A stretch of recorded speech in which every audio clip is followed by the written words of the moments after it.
আসসালামু আলাইকুম সুপ্রিয় সপ্তম শ্রেণীর শিক্ষার্থী বন্ধুদেরকে আজকের ক্লাসে স্বাগতম। আজকের সেশনে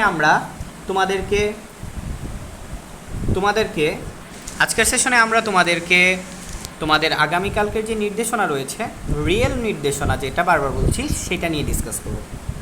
শিক্ষার্থী বন্ধুরা, যারা আরটিএইচে প্রথম এসেছো, রানাস টিচিং হোম 2.0-তে প্রথম এসেছো, তারা অবশ্যই চ্যানেলটিকে সাবস্ক্রাইব করো এবং পাশে থাকা বেল আইকনটি বাজিয়ে দাও।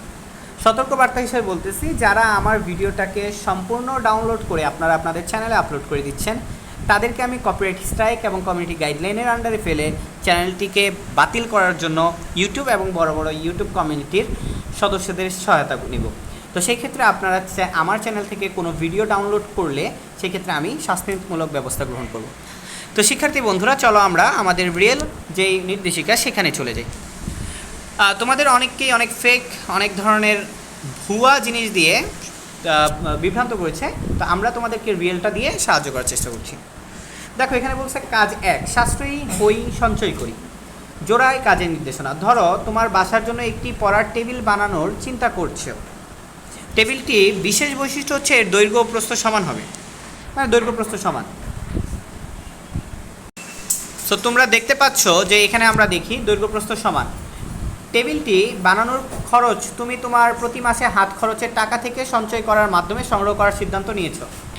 সঞ্চয়ের ক্ষেত্রে শর্ত হলো, প্রথম মাসে যত টাকা সঞ্চয় করবে দ্বিতীয় মাসে ঠিক তার ততগুণ টাকা করবে। পরবর্তী প্রত্যেক মাসে আগের মাসের সঞ্চয়ের সাথে প্রথম মাসের সঞ্চয়ের টাকার গুণ করে যত টাকা হয় সেই পরিমাণ টাকা সঞ্চয় করতে হবে। এক্ষেত্রে বিষয়টি এমন যে প্রথম মাসে যত তুমি ধরো 3 টাকা সঞ্চয় করো, তাহলে পরের মাসে হবে 3 × 3 মানে 3 স্কোয়ার 9 টাকা। এবার দেখো, তোমরা সহপাঠীর সাথে আলোচনা করে তোমরা দুইজন প্রথম মাসে কত টাকা সঞ্চয় করবে তা ঠিক করে নাও। প্রথম মাসে একটি নির্দিষ্ট পরিমাণ টাকা সঞ্চয় করবে এবং ধারাবাহিকভাবে কয়েক মাস সঞ্চয়ের মাধ্যমে টাকা সংগ্রহ করে টেবিলটি তৈরি করবে। টেবিলটি তৈরি কত ইঞ্চি হবে সেই উক্ত টেবিলটি বানানোর সম্ভাব্য খরচ হিসাব করে প্রথম মাসে কত টাকা সঞ্চয় করবে এবং টানা কত মাস সঞ্চয় করবে তা জোড়ায় আলোচনার মাধ্যমে বিস্তারিত পরিকল্পনা করো। কিভাবে পরিকল্পনা করে কাজটি করবে তা উত্তরপত্রে ধাপে ধাপে বর্ণনা করো। দেখো, এবার প্রত্যেকে নিজের খাতায় নিচের প্রশ্নের উত্তরগুলো দাও। কী কী উত্তর? সঞ্চয় হিসাব ছক আকারে লিখো। সংখ্যাগুলো কি ছকের মাধ্যমে সূচক আকারে প্রকাশ করা যাবে? তোমাদের প্রথম অধ্যায়ে যেই ছক, সেই ছক থেকে উত্তর আসছে। যারা বই পড়ছো তারা অটোমেটিকলি এগুলো অ্যান্সার করতে পারবে। পঞ্চম মাসে তোমার সঞ্চয়ের পরিমাণ কত টাকা হবে? তারপরে কি বলছে দেখো, বলছে যে তোমার পরিকল্পনা অনুযায়ী টেবিলটি তৈরি করতে কত মাস সঞ্চয় করার প্রয়োজন হবে। এবার দেখো, বলছে কাজ 2, পরিমাপের দক্ষতা বাড়াই। দলগত কাজ এটা। কাগজ কেটে একটি ত্রিমাত্রিক মডেল তৈরি করতে হবে যার দৈর্ঘ্য প্রস্থ উচ্চতা সমান থাকবে। এটা পুরাটাই বই থেকে চলে আসছে, ঠিক আছে? পুরাটাই কি বই থেকে চলে আসছে। দলগত কাজটি পরিকল্পনা করো এবং সবাই মিলে মডেলটি তৈরি করো। তারপরে দেখো কি বলছে, এবার প্রত্যেককে নিজের খাতায় নিজের প্রশ্নগুলোর উত্তর লিখে রাখতে হবে। তৈরিকৃত মডেলটি কী ধরনের জ্যামিতিক আকৃতি চিহ্নিত করো। তৈরিকৃত মডেলটির আয়তন ও তলের ক্ষেত্রফল নির্ণয় করো। তৈরিকৃত মডেলটির সম্পূর্ণ ক্ষেত্রফল নির্ণয় করা সম্ভব কিনা উত্তরের সাপেক্ষে যুক্তি দাও। এটা ছিল প্রথম পেজের কাজ। এবার আমরা দ্বিতীয় পেজে চলে যাব। সো দ্বিতীয় পেজে দেখো, দ্বিতীয় পেজে আমাদের আসে হচ্ছে, দেখো দ্বিতীয় পেজে বলছে কি, দেখো কাজ 1, সঞ্চয় হই। আচ্ছা, উক্ত টেবিলের পৃষ্ঠার ক্ষেত্রফল দেখো। এবার বলছে কি, দেখো এবার বলছে পেজ 2, কাগজ কেটে একটি ত্রিমাত্রিক মডেল। এই 3টা তো বললাম। 3-এর পরে 4 নম্বর কাজ দেখো। তার 4 নম্বর কাজ কি বলছে?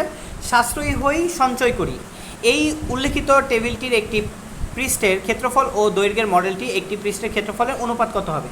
সো এটা বইয়ের, আমি আবার বলতেছি এটা বইয়ের। যারা যারা বই করছো তারা পারবা।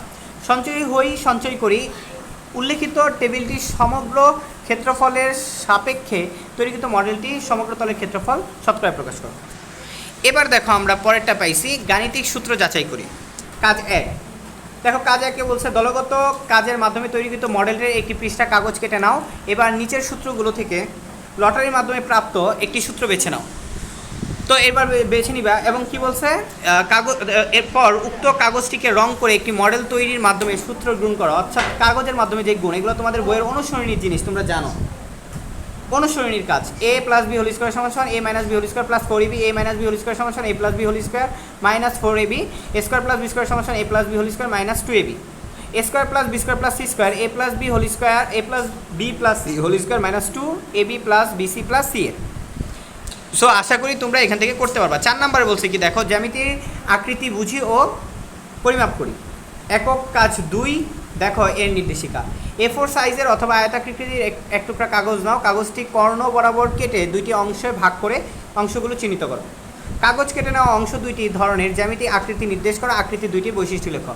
চাঁদার সাহায্যে যে কোনো একটি আকৃতি কোণগুলো পরিমাপ করে যোগফল নির্ণয় করো। 2 নংয়ে উল্লিখিত আকৃতির বাহুগুলো যে কোনো এককে পরিমাপ করে এবং বাহুগুলোর মানকে হর ও লব হিসেবে ব্যবহার করে যতগুলো সম্ভব প্রকৃত ভগ্নাংশ তৈরি করো। এবার দেখো 3 নংয়ে প্রাপ্ত প্রত্যেকটি প্রকৃত ভগ্নাংশে 3টি করে গুণিতক নির্ণয় করো। আর লাস্টে বলছে কি, লাস্টে বলছে 3 নংয়ে প্রাপ্ত প্রকৃত ভগ্নাংশগুলো সমহর বিশিষ্ট ভগ্নাংশে রূপান্তর করে গসাগু নির্ণয় করো। যারা যারা বই পড়ছো তাদের জন্য প্রশ্নটা খুবই ইজি। অপেক্ষা করো, সলিউশন নিয়ে হাজির হচ্ছি। চ্যানেলটিকে সাবস্ক্রাইব করে পাশে থাকা বেল আইকনটি বাজিয়ে দাও, এবং যারা অবশ্যই ডাউনলোড করে মেরে দিবেন তাদের জন্য শাস্তিমূলক ব্যবস্থা, কপিরাইট স্ট্রাইক এবং পাশাপাশি যা নেওয়ার তা অবশ্যই গ্রহণ করবো। আল্লাহ হাফেজ।